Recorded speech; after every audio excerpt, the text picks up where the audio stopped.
Next, we define relative atomic mass. RAM அப்படின்னு சொல்றது. Relative atomic mass அப்படின்னு சொல்றோம். As an atom is very small, its absolute mass cannot be determined directly. To measure the atomic mass of an atom relative to an atom of another element. அதாவது தமிழில் ஒப்பு அணுநிறை அப்படின்னு சொல்கிறோம். Relative atomic mass அப்படின்னா ஒப்பு அணுநிறை அப்படின்னு சொல்லுவோம். டைரக்டாக வந்து ஒரு எலமெண்ட் ஒரு எலமெண்ட்டை ஒரு ஆட்டத்தை எடுத்துக்கிட்டு அதை வந்து டைரக்டாக நம்ம என்ன பண்ண முடியாது, அதனுடைய மாஸை அப்சல்யூட்டாக நம்ம கால்குலேட் பண்ண முடியாது. ஸோ அனதர் எலமெண்ட்டோடைய இதை எடுத்து தான் நம்ம என்ன பண்ண முடியும், இதை கால்குலேட் பண்ண முடியும். அதான் as an atom is very small, its absolute mass cannot be determined directly. ஒரு ஆட்டம் ரொம்ப ஸ்மாலாக இருக்குது, வெரி ஸ்மால் பார்ட்டிகல்ஸ், அதான் very invisible small particles, tiny particles சொல்ல முடியாது. ரொம்ப ரொம்ப ரொம்ப மிக மிக சிறிய துகள்கள். ஒரு சாக்பீஸ் துகள் எடுத்து நம்ம அப்படியே உடைச்சோம் அப்படின்னா அப்படியே சின்ன சின்ன சின்ன பார்ட்டிகல்ஸ் அப்படியே எடுத்து உடைச்சிட்டே இருக்கலாம். ஆட்டம்ஸ் அதான் இன்விசிபிள், அவர் பிளக்கக்கூடியது சின்ன சின்ன துகள்கள்லாம் அப்படியே போயிட்டே இருக்கும். ஸோ அந்த ஆட்டம்ஸ் அப்படிங்கிறது வந்து absolutely mass cannot be determined directly. நம்ம டைரெக்டாக அதை வந்து நம்ம அவருடைய மாஸை வந்து அப்சல்யூட்டாக அப்படியே கரெக்டாக துல்லியமாக நம்ம கால்குலேட் பண்ண முடியாது. ஸோ இப்போ அதுக்கு என்ன பண்ணணும்னா, to measure the atomic mass of an atoms relative to an atoms of another element. So இதே வேற ஒரு அனதர் எலமெண்ட்டுடைய மாஸை கால்குலேட் பண்ணி அதன் மூலமாக தான் நம்ம என்ன பண்ண முடியும், இந்த ஆட்டத்தினுடைய மாஸை வந்து நம்ம ஒப்பிட முடியும். ஸோ அதுதான் ரிலேட்டிவ் அட்டாமிக் மாஸ்ன்னு சொல்லுவோம். அதர் எலமெண்ட்டோட மாஸ் இதை வச்சு தான் நம்ம ஒரு எலமெண்ட், அதாவது ஆட்டத்தினுடைய மாஸை நம்ம அக்யூரேட்டாக கால்குலேட் பண்ண முடியும். அப்படிங்கிறதுக்காக தான் நம்ம வந்து ரிலேட்டிவ் அட்டாமிக் மாஸ் அப்படின்னு சொல்லுவோம். In the beginning the mass of hydrogen atom was chosen as a standard. First என்ன பண்ணாங்க, ஆரம்ப காலகட்டத்தில், அதான் in the beginning the mass of hydrogen atom was chosen as a standard. ஃபர்ஸ்ட்ல என்ன பண்ணாங்க, ஹைட்ரஜன் ஆட்டம் எடுத்துக்கிட்டு நம்ம என்ன பண்ணாங்கன்னா இதை அதை அந்த மாஸ் கால்குலேட் பண்ணுறதுக்கு எடுத்துக்கிட்டாங்க. Because of isotopic characters of hydrogen. So அதில் வந்து ஐசோடோபிக் கேரக்டர்ஸ் அப்படின்னு சொல்ல முடியா, 3 ஹைட்ரஜன் இருக்கும். ஹைட்ரஜன் 1 இருக்கும், ஹைட்ரஜன் 1 2, ஹைட்ரஜன் 1 3 அப்படின்ட்டு, H11 H12 H13 அப்படின்ட்டு. ஸோ இதை first பிகினிங்கில் the mass of hydrogen atom was chosen. இதை 3 எடுத்துக்கிட்டு later hydrogen atom was replaced by oxygen atom. So அதுக்கப்புறம் என்ன பண்ணாங்க அப்படின்னா ஆக்சிஜன் ஆட்டம் எடுத்துக்கிட்டாங்க. ஆக்சிஜன் எடுத்துக்கிட்டு அதிலிருந்து வேற ஒரு ஆட்டத்தினுடைய மாஸ் வந்து அக்யூரேட்டாக நம்ம என்ன பண்ண கால்குலேட் பண்ணலாம். Now the stable isotopes of carbon C12. So எந்த ஒரு எலமெண்ட்டை ஆட்டம்ஸை நம்ம அவருடைய மாஸை கால்குலேட் பண்ணணும், ஸ்டேபிளாக கார்பன் 12 C12 அப்படிங்கிற ஸ்டேபிள் ஐசோடோப்ஸ் இதை எடுத்துக்கிட்டு தான் நம்ம என்ன பண்ண முடியும், கால்குலேட் பண்ண முடியும். அதுதான் now the stable isotopes of carbon C12 is used as the standard for measuring the relative atomic mass of an element. So standard C12 அப்படிங்கிற அதாவது ஐசோடோப்ஸ் ஆஃப் கார்பன் C12 இருக்கு இல்லையா, அதை நம்ம எடுத்துக்கிட்டு தான் மற்ற எலமெண்ட் ஹைட்ரஜனாக இருக்கலாம், ஆக்சிஜனாக இருக்கலாம், நைட்ரஜனாக இருக்கலாம், அதனுடைய மாஸை வந்து நம்ம கால்குலேட் பண்ண முடியும். ஸோ டைரெக்டாக எந்த ஒரு ஆட்டமாக இருந்தாலும் அதை டைரெக்டாக அவருடைய மாஸை நம்ம கால்குலேட் பண்ண முடியாது. அதான் ரிலேட்டிவ் அட்டாமிக் மாஸ் சொல்லுது. அதாவது ஒப்பு அணுநிறை அளவு சொல்லுது. ஒரு எலமெண்ட்டோட ஒப்பிட்டு தான் நம்ம பண்ண முடியும் அப்படின்னு சிம்பிளாக சொல்லிக்கலாம். ஃபஸ்ட்டு ஹைட்ரஜன் கண்டுபிடிச்சோம், நெக்ஸ்ட் வந்து ஆக்சிஜன் இல்லையா. ஸோ இப்போ எதை கண்டுபிடிச்சாலும் ஸ்டாண்டர்ட் அப்படிங்கிறது C12 அப்படிங்கிற ஐசோடோப்ஸ் கார்பன் தான். ஸோ இதை எடுத்துகிட்டு தான் நம்ம வந்து எந்த ஆட்டமாக இருந்தாலும் அதனுடைய மாஸை நம்ம கால்குலேட் பண்ண முடியும். Okay, next relative atomic mass of an element is the ratio between the average mass of its isotopes of 1/12 part of mass of a carbon 12 atom. It's is denoted as AR. The relative atomic mass அப்படிங்கிறது நம்ம என்ன சொல்லுவோம் அப்படின்னு கேட்டிங்கன்னா, அதாவது இது ratio விகிதத்தில் இருக்கிறதுனால நம்ம ஃபர்ஸ்ட்லேயே சொன்னோம் கார்பன் 12 அதில் 1/12 அது 12 1 மடங்கு மாஸ் எடுத்துக்கிட்டு தான் அதை நம்ம வந்து கால்குலேட் பண்ண முடியும் அப்படின்னு சொல்லுவோம். It is otherwise called standard atomic wait. இதுதான் ரிலேட்டிவ் அட்டாமிக் மாஸ் அப்படின்னு சொல்லுவோம். ஸோ இப்போ நம்ம டிஃபைன் ரிலேட்டிவ் அட்டாமிக் மாஸ் அப்படின்னு சொன்னோம்னா, the relative atomic mass and element is the ratio between the average mass of its isotope to 1/12 part of the mass of a carbon 12 atom.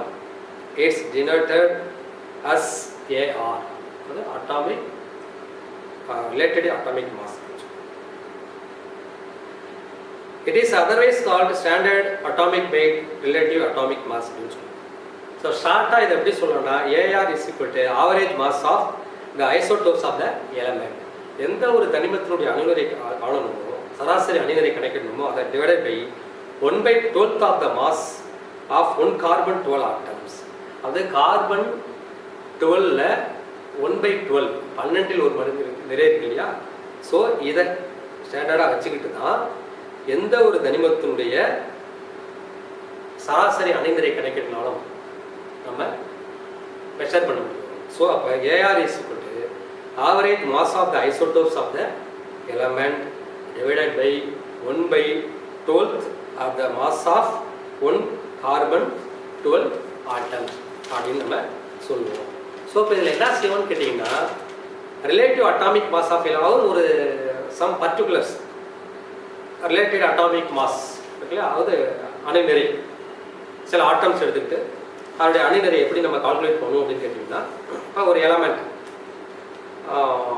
Hydrogen அப்படிங்கிற element எடுத்துக்கிட்டோம். அதனுடைய simple வந்து H. Atomic mass வந்து 1. Next hydrogen carbon எடுத்துக்கிட்டோம்னா simple வந்து C. அதனுடைய atomic mass வந்து என்ன சொல்லுவோம், 12 அப்படின்னு சொல்கிறோம். C12 அப்படின்னு போடுறோம். நெக்ஸ்ட் நைட்ரஜன் அப்படின்னு எடுத்துக்கிட்டோம்னா நைட்ரஜனுக்கு வந்து simple N, atomic mass number வந்து 14.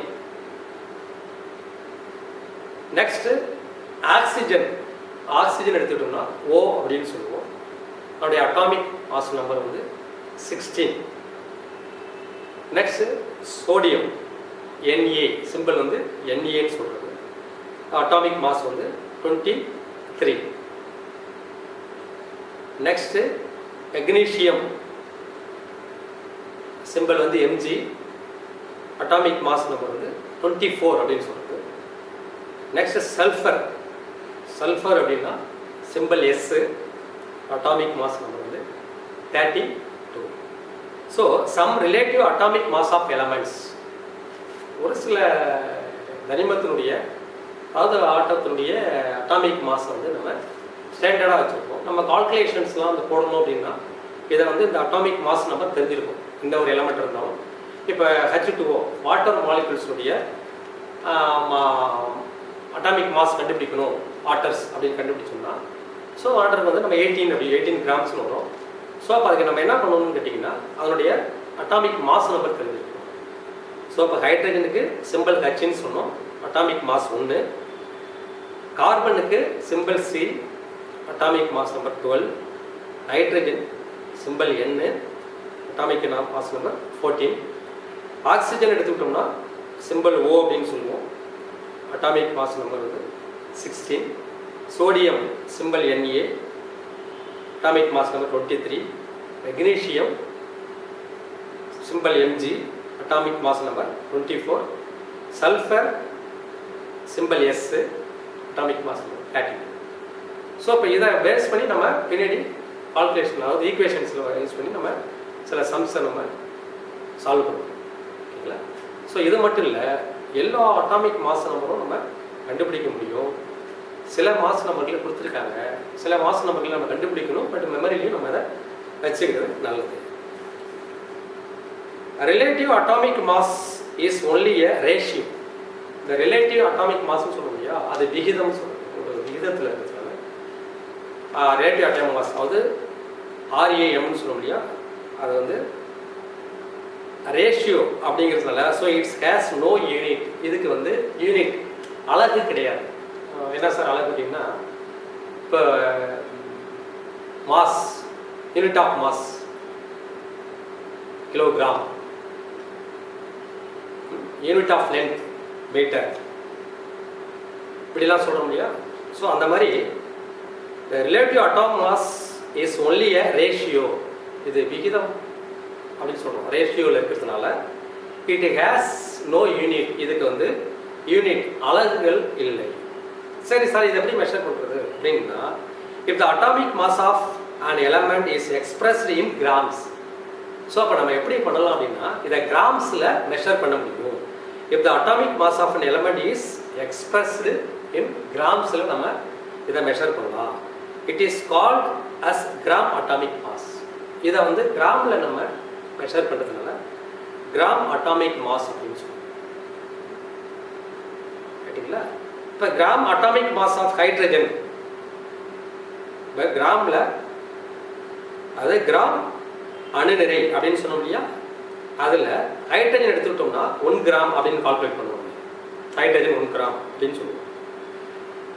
இப்போ gram atomic mass of carbon, இப்போ கார்பன் எடுத்துக்கிட்டோம் அப்படின்னா அதனுடைய கிராம் அட்டாமிக் மாஸ் வந்து 12 கிராம். இந்த டேபிளில் பார்த்தோம் இல்லையா, டேபிளில் பார்த்தோம்ல, ஒரு எலமெண்ட்டினுடைய ஆட்டத்தினுடைய அட்டாமிக் மாஸ் கண்டுபிடிச்சோம் இல்லையா, ஸ்டாண்டர்டாக நம்ம கண்டுபிடிக்கணும் அப்படின்னு சொன்னோம் இல்லையா, அந்த மாஸை வந்து நம்ம இப்போ இதில் சொல்லிகிட்டு இருக்கோம். இதை நம்ம வந்து கால்குலேஷன்லேயே நம்ம முன்னாடி நம்ம சம்மாவே போடுவாங்க.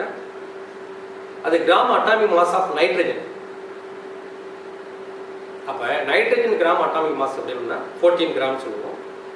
Gram atomic mass of oxygen அதை வந்து 16 கிராம்ஸ் அப்படின்னு சொல்லுவோம். ஸோ இப்போ இதெல்லாம் வந்து நம்ம வந்து gram atomic mass.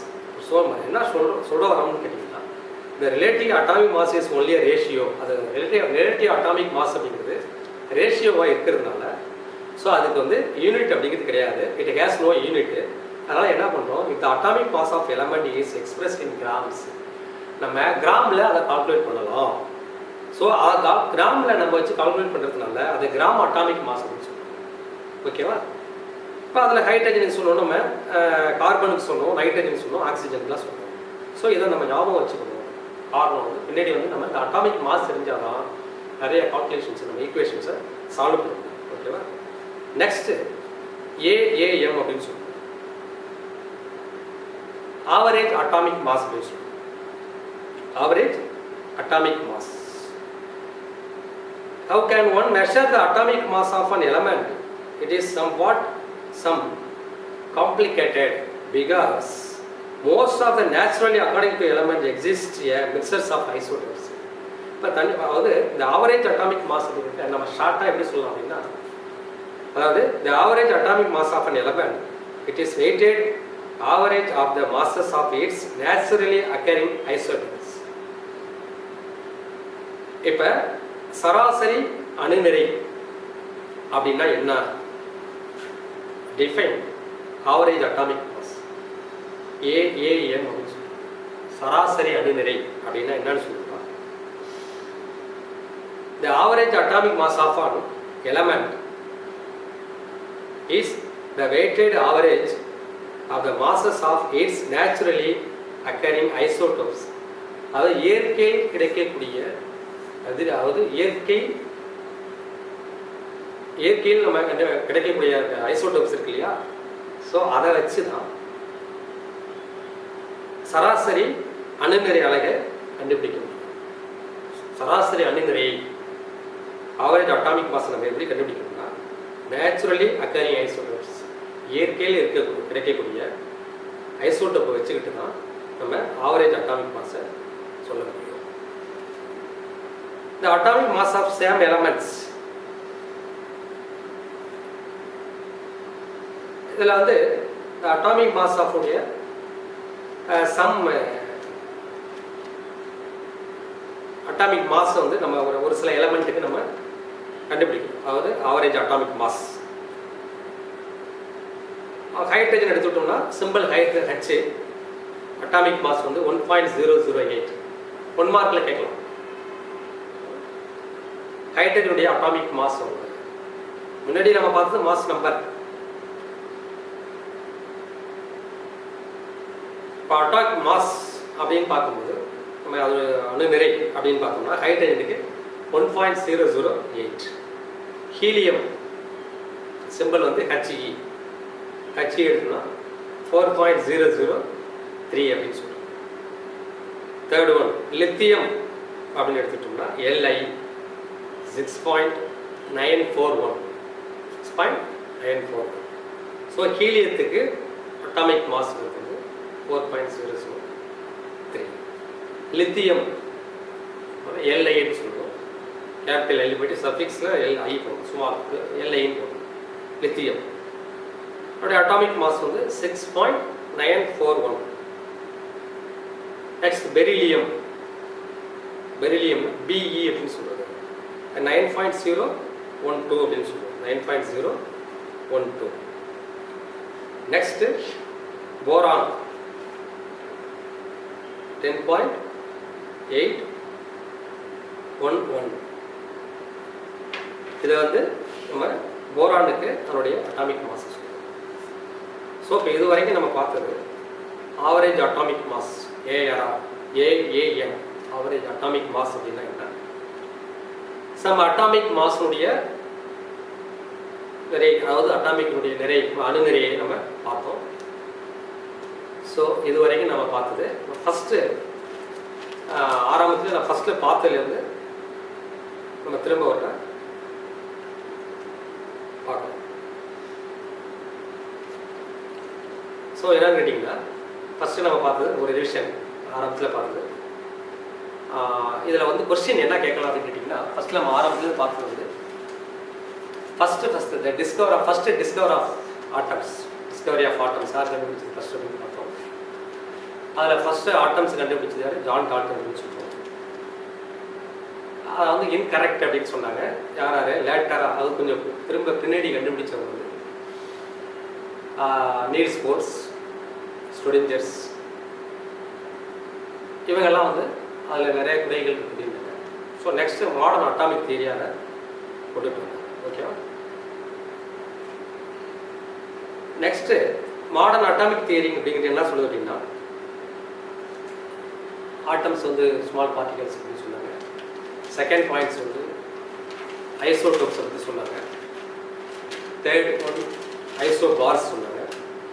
Fourth one transmitted. வந்து atoms one of an element can be transmitted. அழிக்க முடியாது, மாற்ற ஆக்கவோ அழிக்கவோ முடியாது அப்படிங்கிறத சொன்னாங்க. Fourth one atoms may not always combine in a simple whole number ratio. ஒரு முழு எண்ணாக இருக்கணுங்கிற அவசியம் இல்லை ஆட்டம்ஸ் அப்படிங்கிறது அப்படின்னு சொன்னாங்க. Next atoms the smallest particle that takes part in a chemical reaction. வேதிவினையில் விடுபடக்கூடிய மிகச்சிறிய துகள் அப்படின்னு சொன்னாங்க. The mass of an atom can be converted to energy is equal to m c square. நிறைய ஆற்றலாக மாற்ற முடியும் அப்படின்னு சொன்னாங்க. ஸோ இப்போ இதில் என்ன நான் கொஸ்டின் கேட்குறேன் அப்படின்னா அந்த டாப்பிக்கில் டிஃபைன் மேட்டர் நம்ம லோயர் கிளாஸஸ்க்கு anything that has mass and particle space, it is called matter. Next questions, define atom. Atoms. Third, modern atomic theory. 4 marks, 7 marks questions. Modern atomic theory. Next, modern atomic theory define isotopes, define isobars. So the mari nama next define atomic mass. Define atomic mass. Define subatomic particles. உபத்துகள்கள் என்ன அப்படின்னு சொல்லி.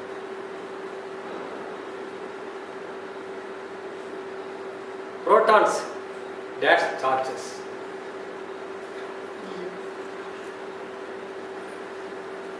Proton வந்து என்ன charge உடையது. Next one mark question. Neutron dash charges. Neutron என்ன மின்சுமையை பெற்றுள்ளது.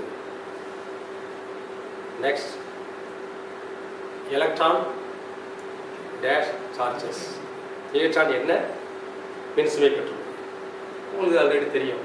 Proton positive charge, neutron neutral charge, electron negative charge. இதெல்லாமே உங்களுக்கு. Next define atomic mass.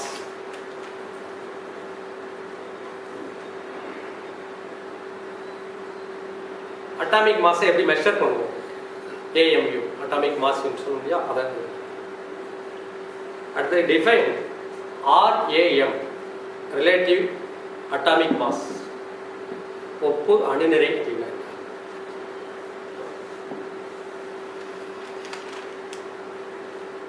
Next ஹைட்ரஜனுடைய atomic mass என்ன, கார்பனுடைய அட்டாமிக் மாஸ் என்ன அப்படின்னு கொஸ்டின் கேட்கலாம். Next question average atomic mass. AAM average atomic mass என்ன. அதில் 1 மார்க்கில் ஹைட்ரஜனுடைய அட்டாமிக் மாஸ் என்ன. ஃபார் எக்ஸாம்பிள் ஹைட்ரஜன்னா 1.008 இதெல்லாம் சொல்ல முடியாது. இந்த கொஸ்டின்ஸுக்கு எல்லாம் ஆன்சர் பண்ணிட்டு வந்து எனக்கு நெக்ஸ்ட் கிளாஸில் அசைன்மெண்ட்டாக. தேங்க்யூ.